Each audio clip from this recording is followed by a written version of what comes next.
how you got into doing retreats. You know, how many retreats have you done, and how long have you been doing this? I probably began doing retreats in 1976. I turned 21 living in the jungle of Costa Rica. And after growing up in South Dakota, that was a really big change. I learned about the power of connection with nature and the elements. And being in Guatemala and Lake Atitlan, especially this area, you are so close and connected to the elements. The earth is nurturing. It's Madre Tierra, Pachamama. And the air, the sun, fire, water of the lake. And how many retreats have you done here? I mean, you're in a retreat right now. How many have you done? Probably about 15 to 20, I would say. And what do you think, what do you think it is about your retreats that people keep coming back and just love it so much? Like I can. Well, I find that in doing these, I usually have some kind of a theme for the retreat. Like this retreat, the theme is there is no way to peace. Peace is the way. A quote by Thich Nhat Hanh. And just being in this space, I find that getting people out of their daily routines, where they're so rushed, getting up early in the morning, they have so many time constraints, that just bringing them to this place evokes peace. And I feel it's extremely important that we create peace first within ourselves, and then it does radiate out.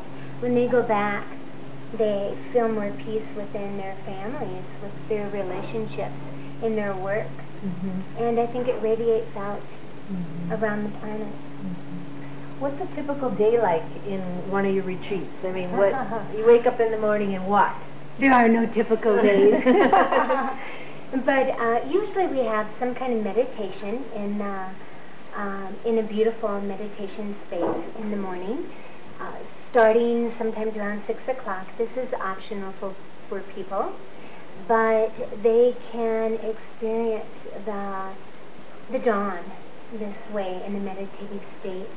And then at about 7:30 we do practices, which the morning practices are very nurturing, and they are designed to have minimum amount of instruction so that people can be in their bodies without having to think, am I doing this right, am I doing this wrong, but a nurturing way of becoming more and more present in their bodies, in this space.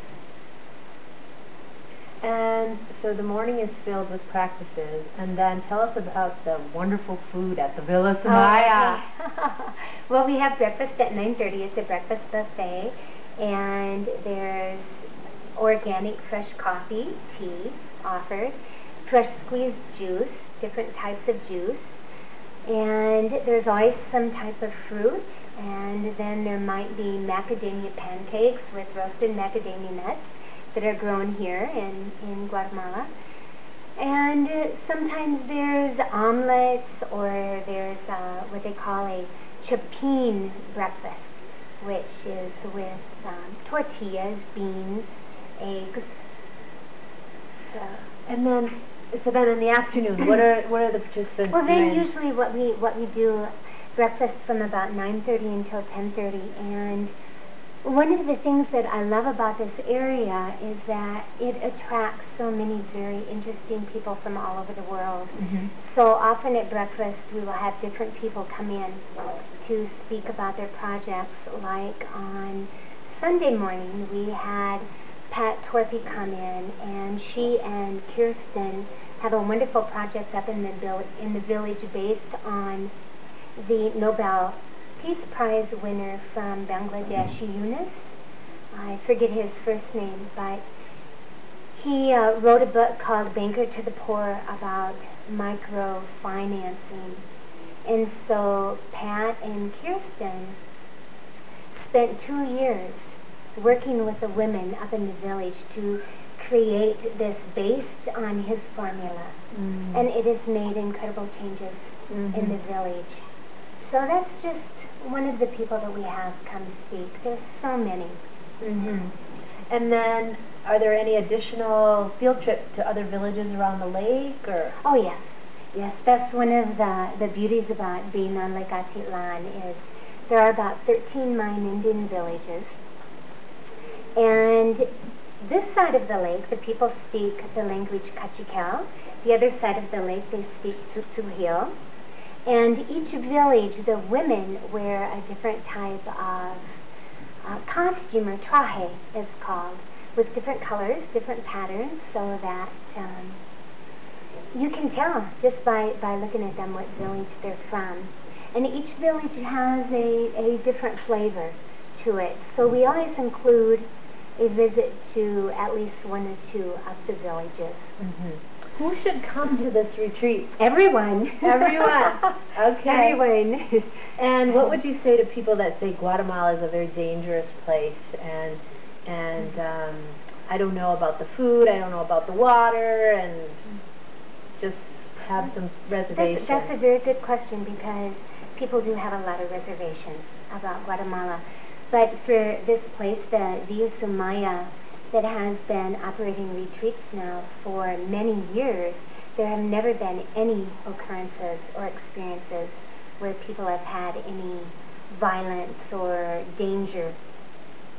And there is a new president in Guatemala right now, and he is focusing on dealing with any violence.